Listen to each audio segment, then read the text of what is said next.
Bonjour à tous, ici Manga Anime Fan. On se retrouve aujourd'hui pour le classement du Shonen Jump numéro 45. Un Shonen Jump marqué par le début de la Golden Future Cup. Donc, on se pogne des one-shots à partir de maintenant, qui seront probablement pas disponibles en lecture. Pour nous, on verra bien. À moins d'être en scan illégal.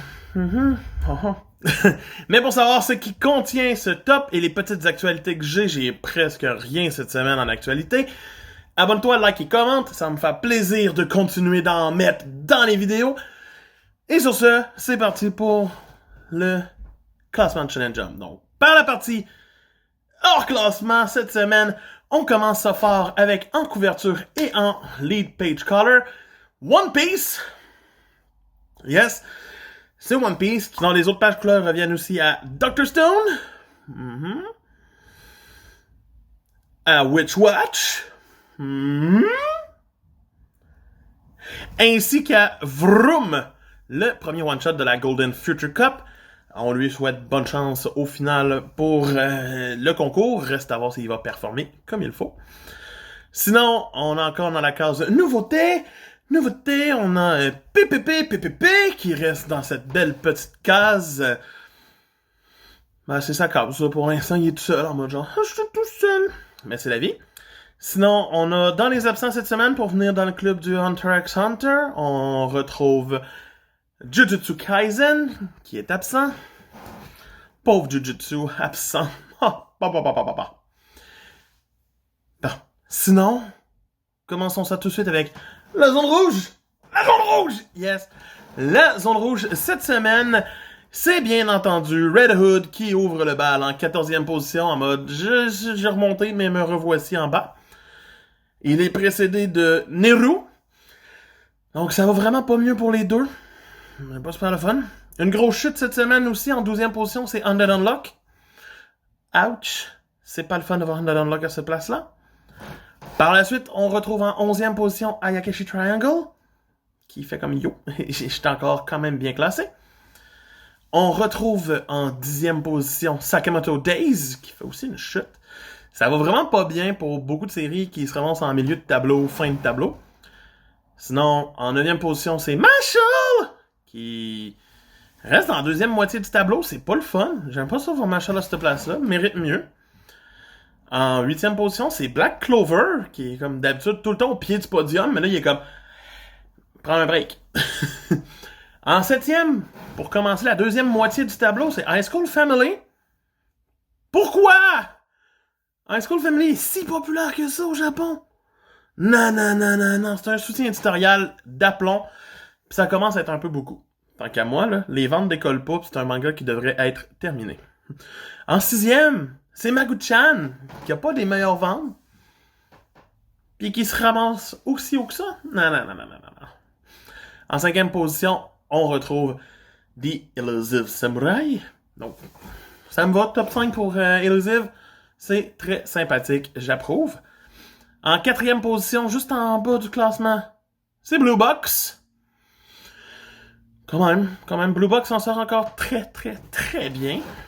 En 3e position, on retrouve Mission Yosakura Family. Wow! Un top 3 pour Mission. Respect. En 2e position, par contre, médaille d'argent cette semaine. Mien Roboko! C'est n'importe quoi, c'est absurde comment Mien Roboko fait genre bonjour, je suis 2e. Je trouve ça vraiment drôle. Et en première position, cette semaine, le mérite amplement, c'est My Hero Academia qui garde la position que One Piece va récupérer éventuellement. Donc, c'était le classement du Shonen Jump numéro 45. Voyons voir le Shonen Jump numéro 46 maintenant, en couverture et en couverture seulement. Ce sera My Hero Academia. La page couleur principale reviendra quant à elle à Mien Roboko. Ça commence à être drôle. Sinon, les autres pages couleurs vont revenir à Dr. Stone, à Ayakashi Triangle, et aussi au deuxième participant de la Golden Future Cup, Jinzo Ningen 100. Donc ça, c'est ce qui va s'en venir pour l'issue de la semaine prochaine. Par la suite, J'ai aucune actualité japonaise, donc passons aux deux petites actualités françaises que j'ai cette semaine. On retrouvera chez Nobinobi, à partir du 17 novembre cette année, le tome 1 de L'étrange Noël de Zéro, la suite de L'étrange Noël Monsieur Jack, mais avec Zéro. Dans le fond, c'est une nouvelle aventure, c'est aussi simple que ça. Et le volume 1 sort le 17 novembre, le 2 arrivera en février 2022. C'est aussi simple que ça pour cette nouvelle-là. Donc ce sera pas une grosse série. Mais bon. Par la suite, la grosse nouvelle cette semaine, on a enfin reçu la date de la nouvelle édition Star chez Kana de Yu Yu Hakusho. Et j'aurais préféré quelque chose de meilleur de la part de Kana. J'aime bien quand même les couvertures. La frange me dérange personnellement pas tant que ça. Mais j'aurais aimé ça les couvertures japonaises. J'aurais aimé ça qu'on ait la version Deluxe. Mais bon, pour parler de la nouvelle, les deux premiers tomes sortiront le 19 novembre 2021 en France, début 2022 pour nous au Québec. Ça va être en 12 tomes. Les tomes vont sortir à un rythme de 3 mois, ce qui est atroce. Pourquoi 3 mois? Ça va nous prendre 2 ans clencher les 12 à peu près. 2 ans et demi, presque 3, c'est long. Je trouve que c'est personnellement très long pour une série déjà complète. Je comprends qu'ils travaillent la couverture, mais c'est long. Vous pouvez voir les extraits des différences entre l'ancienne et la nouvelle édition des premières pages. Ça reste sympathique à voir le texte retravaillé. Je suis pas certain si j'aime pas mieux certaines bulles de l'ancienne édition et non celle de la nouvelle. Mais bon, c'est la vie. Sinon, voici ce que la frange aussi va donner une fois complète. Personnellement, je la trouve belle. C'est un petit peu plate avec les ondulations des tombes. Celle de Shaman King est leur meilleure jusqu'à date, personnellement. Mais c'est ça. Et bien sûr, Kana nous le rappelle, il garde la porte ouverte pour une édition Deluxe pour éventuellement que les fans fassent « Je vais revendre mon ancienne édition pour acheter la Deluxe ». Parce que leur but de la Star, bien sûr, c'est d'avoir des nouveaux lecteurs.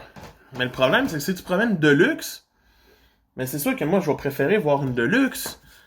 Je préfère mon Hokuto no Ken Deluxe que d'avoir du Hokuto no Ken nouvelle édition avec nouveaux textes. Je vais prendre un nouveau texte dans la nouvelle édition Deluxe. Je suis comme ça, mais c'est pas tout le monde qui est comme ça, je suis d'accord. Mais bon, c'est de Manga Anime Fan qui vous dit pour plus de contenu, il y a la manga lecture demain. Elle est belle, elle sera appétissante. Et verra un beau concept.